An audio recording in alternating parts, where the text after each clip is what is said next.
Hello,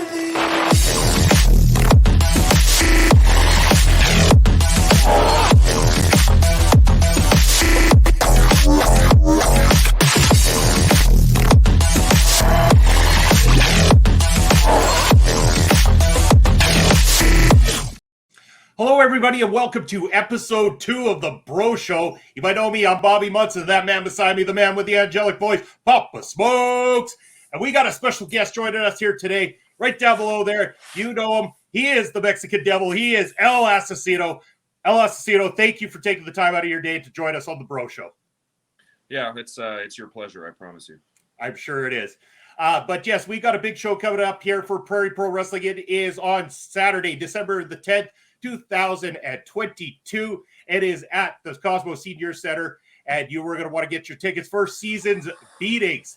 And we've also got a holiday toy drive going on, so make sure that you bring down all those toys that you want to give to those less fortunate than you this holiday season. But El Asesino, you got a big match coming up on this card. It's in the form of a very big man, a man that's had 2 battles for the Prairie Pro Wrestling Championship. We're talking about Colton Kelly. I want to get your thoughts going into this thing. I know you guys have got a very storied past. What are you thinking going into this match with Colton Kelly?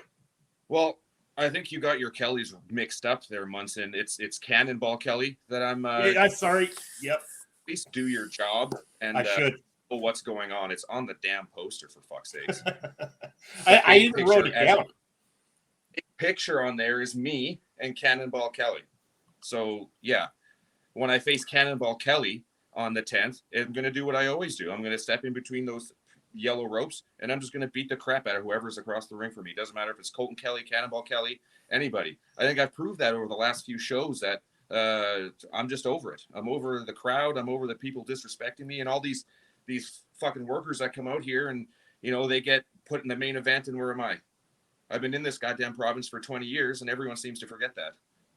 Oh, yeah, that's definitely true. I apologize for getting the Kelly screwed up, but you have had your troubles with Colton Kelly as of late, too. In fact, costing him at the last show of the Prairie Pro Wrestling Championship, it seemed like he might have it in the bag right there, and you came out and saw to it that Colton Kelly would not reach the top.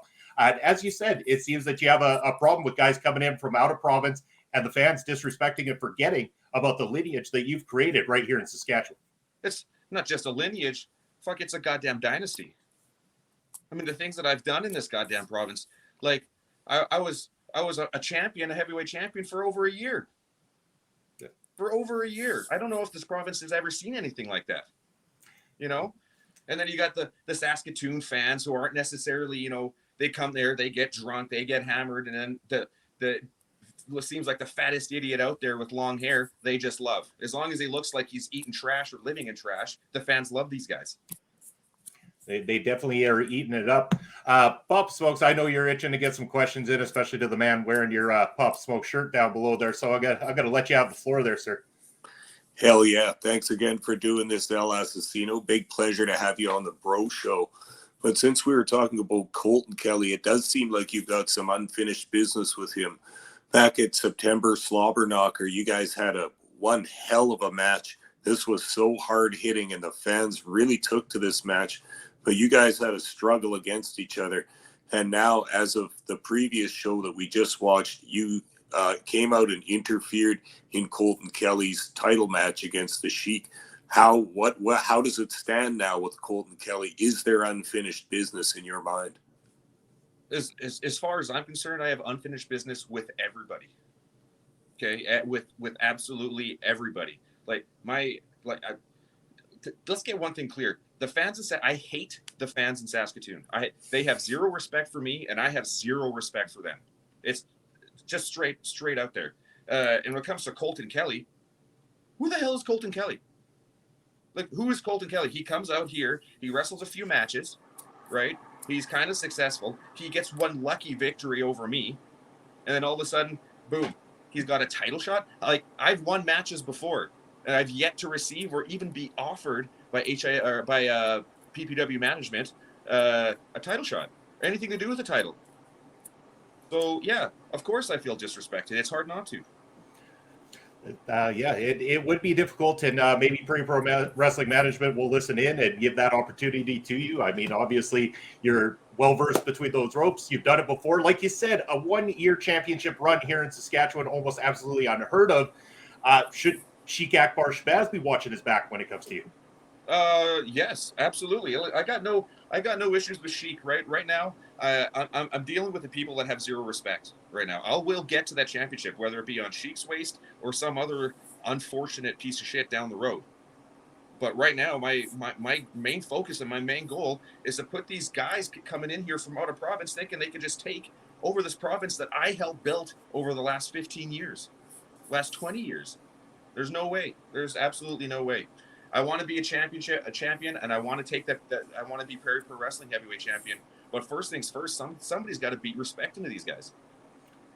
And going back to your opponent for December 10th, Cannibal Kelly, you're talking about someone who didn't come from out of province. This guy has worked in Saskatchewan for Holy probably shit. just about as long as you have, in around there somewhere. You guys have a storied past. This is not the first time that you guys are going to be locking up in that squared circle. What's going to be different this time around? And does Johnny Two Fingers on the outside play a bit of a factor in your mind? I've taken shits bigger than Johnny Two Fingers. I'm not worried about Johnny Two Fingers in the least, okay? I have a dog, and I'm pretty sure my dog is bigger than fucking Johnny Two Fingers. I'm not worried. You know what, Munkin? Don't ask me any more questions, because that's got to be the dumbest fucking question on the planet. Am I worried about Johnny Two Fingers? He walks with a fucking stick. No, I'm not worried about Johnny Two Fingers. Okay, and me and Cannibal Kelly, this guy's got like a horseshoe up his ass or something. It seems like every fucking match this guy has is some kind of a title match. Like, why the hell is Cannibal Kelly getting all these, again, just no respect, okay? No respect. It took me a long time to realize it, but like, as soon as I started realizing it, I started going back to the gym. I started getting back into decent shape so I can show all these guys, yeah, for the last 20 years, I've been the top fucking guy here. And I'm going to prove it again. I'm going to prove it on December 10th, and I'm going to prove to Cannibal Kelly that no matter how many title shots he gets, it doesn't make a difference because I'm number one in this province. Well, to assure no more dumb questions get asked, Papa Smokes, I'm going to turn it over to you because I've definitely angered our guest at this point. Yeah, I think that's a good idea, Munson. El Asesino and I have a better rapport together. But I was wondering about the match against Cannibal Kelly coming up. You know the style of this guy. He's a brawler. He likes to take the match to the outside. He's fighting in the crowd. He's fighting in the concessions, the bathroom, the parking lot. How do you approach a match like this? Are you going to try and match his intensity in brawling, or are you going to try and make it a different kind of match? The interesting thing about Cannibal Kelly is you're very right, Papa Smokes. He's well versed in the brawling. He likes to kind of take the match his own way and do this crazy extreme, kind of wrestling match. I'm not too sure if everybody actually remembers who I am. Okay, I had a last man standing match with Michael Allen Richard Clark years ago, right? And it wasn't for the faint of heart. I've had hardcore matches. I've had bloody, matches here for the last 20 years. Can I brawl with Cannibal Kelly? Absolutely. If he wants to go down on the mat and wrestle, I can do that too. It doesn't matter. Cannibal Kelly's he's like a one-string pony. He's got one trick, right? He goes and he battles. I've got so much in my repertoire. I think Cannibal Kelly is going to step into the ring on the 10th with an absolutely different Asesino than he's used to. It's going to be interesting to see. Before we get to the last bit of the show here, Pop Spokes, any more questions that you have for our guest? Well, yeah, I do. I wanted to ask just a little bit of, we touched on it briefly before, but there's been a whole bunch of an influx of new talent too. What do you say to some of these new guys, including Colton Kelly, Bharat Gorani? Now we've got the Rhinestone Cowboy, the son of Irish, all kinds of new faces here trying to make a name in PPW. What do you say to these guys? That's great. Keep working, keep chugging along. Eventually, they're going to get to the level of El Asesino. They're going to be able to have the matches that I have on a regular basis with PPW. And let's face it here, PPW, it's the place to be, right? Of course, people are going to want to work for Prairie Pro Wrestling. They're coming in from other other provinces, other promotions and stuff. It's funny though. Like, I don't see a lot of guys from Saskatchewan going up to Alberta nowadays, but all these Alberta guys want to come down here, which is absolutely fine. I think it's great. It's good for professional wrestling. But if they're going to step in the ring against me, I promise you, they've never been in a ring with somebody like me. Not in Alberta, not in Manitoba, anywhere. I will rip them a new asshole and feed it to them on a silver platter.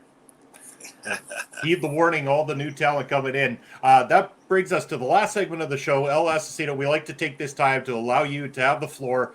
Let Cannonball Kelly know what he's in for. This is your chance to let loose. Let Cannonball Kelly know what's coming for him on December the 10th. You know, me and Cannonball Kelly, we've known each other for a really long time. We've wrestled for the last 20 years in the same province. What I think of Cannonball Kelly doesn't matter. What I do to Cannonball Kelly is not going to be for the faint of heart. I promise you, come December 10th at the Cosmos Senior Center in Saskatoon, I am going to beat Cannonball Kelly within an inch of his life. And when his shoulders are pinned to the mat, he's going to definitely know he was in the ring with El Asesino. No doubt. There you have it. That's going to be taking place December the 10th, as our guest so rightfully said. Caesar's Beatings, Prairie Pro Wrestling. Come on, come all, check it out. Bring your toys for the holiday toy drive. Get your tickets because the show will sell out. It does every damn time, and it's because of talent like El Asesino right there. El Asesino, if you want to have this opportunity, plug your socials, anything like that you got going on, floor is yours.